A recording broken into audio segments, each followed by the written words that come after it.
Assalamualaikum warahmatullahi wabarakatuh. Alhamdulillahirrabbilalamin. Ketemu lagi dengan Kak Nana dari Kampung Dongeng Etam dalam program Kado Etam Berkisah, yang mana program ini hadir setiap harinya di bulan Ramadan. Selamat berpuasa. Yuk, mari kita simak dan dengarkan. Hari ini Kak Nana akan berkisah tentang kelahiran Nabi Isa. Alkisah, ada seorang perempuan salehah yang bernama Hana, yang mana Hana melahirkan seorang bayi perempuan yang cantik yang diberi nama Maryam.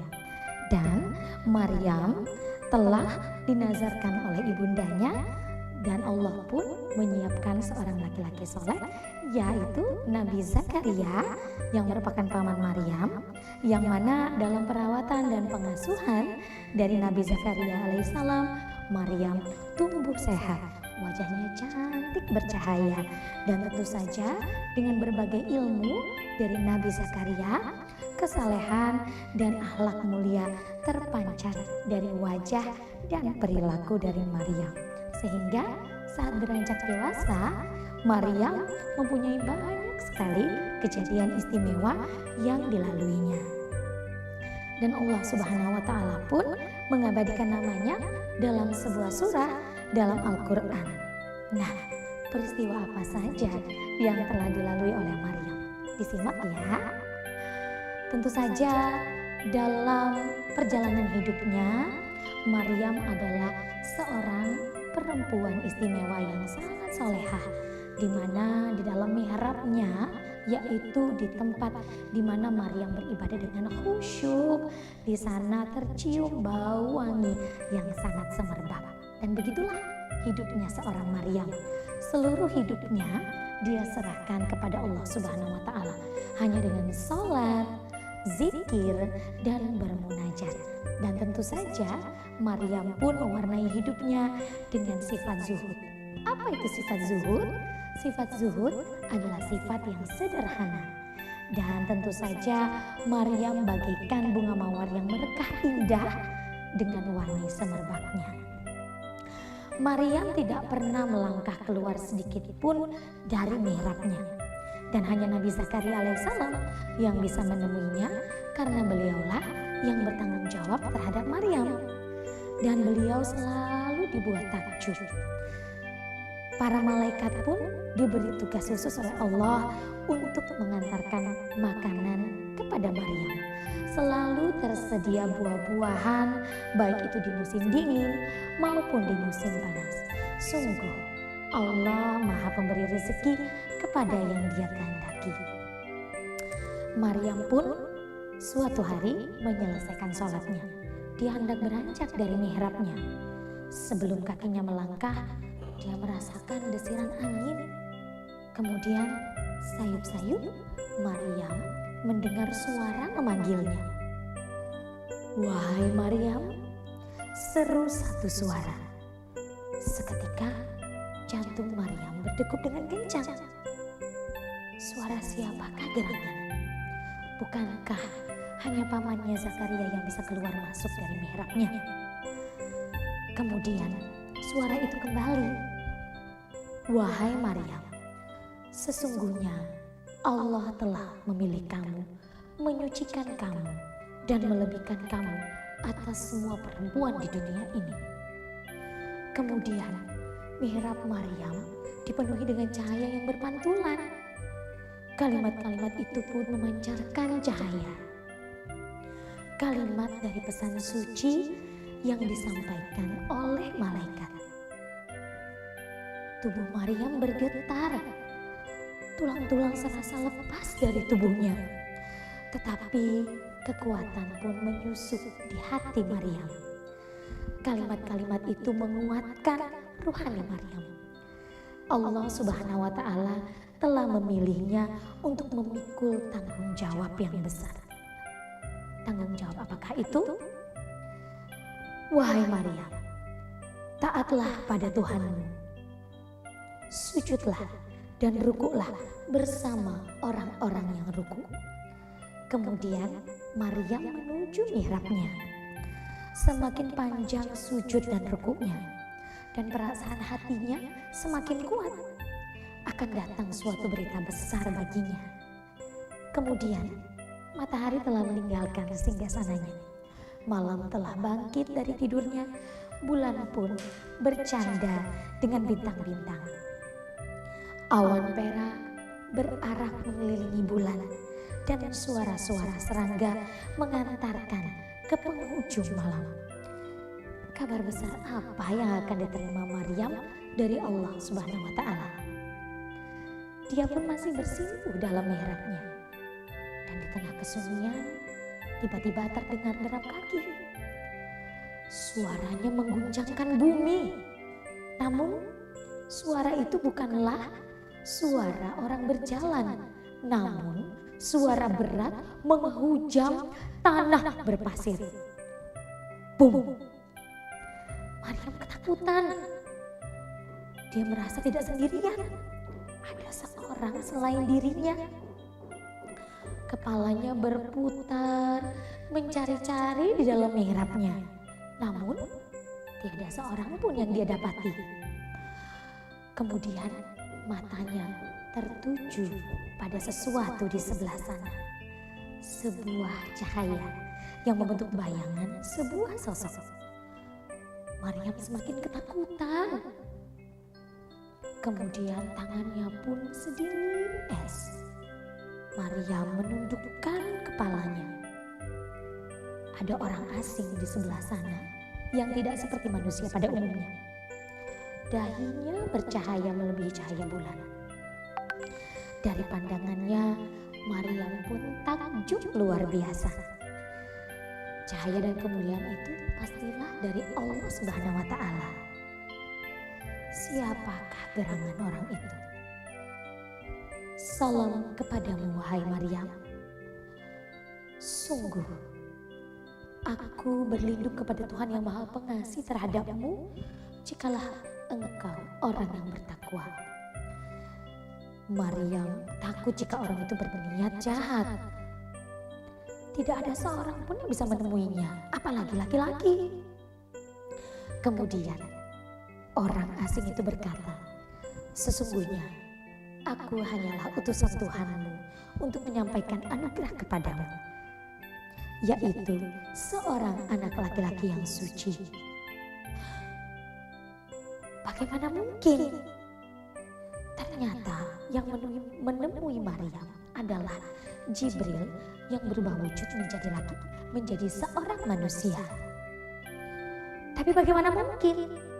Maryam adalah seorang perempuan yang suci. Dia belum pernah menikah. Bagaimana dia bisa memiliki seorang anak tanpa menikah? Bagaimana bisa ada anak laki-laki padahal tak seorang manusia pun pernah menyentuhku? Hal itu sangatlah mudah bagi Allah sebagai rahmat dari Tuhanmu, dan itu sudah diputuskan serta ditetapkan oleh Allah. Lalu Jibril pun meniupkan ruh ke rahim Maryam dengan izin Allah. Hiduplah seorang bayi di dalam rahim Maryam. Bagaimana Maryam bisa melewati masa-masa kehamilannya? Apakah orang-orang di sekitar Maryam bisa memakluminya? Tentu tidak. Ternyata bayangan fitnah yang hadir dan menuduhnya sebagai seseorang yang berbuat zina pun ternyata kelak dia temui. Tapi Maryam pun tersenyum dan dia mengusapkan tangan di perutnya. Maryam tidak merasa sendirian lagi. Ada bayi yang dititipkan oleh Allah dalam perutnya. Kemudian Maryam terus mendapati kemudahan demi kemudahan karena selalu hadir makanan di dalam mihrabnya. Engkau harus makan dengan baik. Lalu dengan penuh syukur Maryam pun memakan buah-buahan tersebut. Tentu saja Maryam ingin jujur dengan kehamilannya. Namun apakah orang-orang tidak akan mencemoohnya? Pasti dia akan menuduh Maryam tidak dapat menjaga kesuciannya. Akhirnya Maryam bercerita hanya kepada bibinya dan Nabi Zakaria yang mengasuhnya. Bibinya memeluk Maryam dengan penuh kasih sayang. Hari berganti hari, bulan berganti bulan. Dia pun heran, dia tidak merasa payah.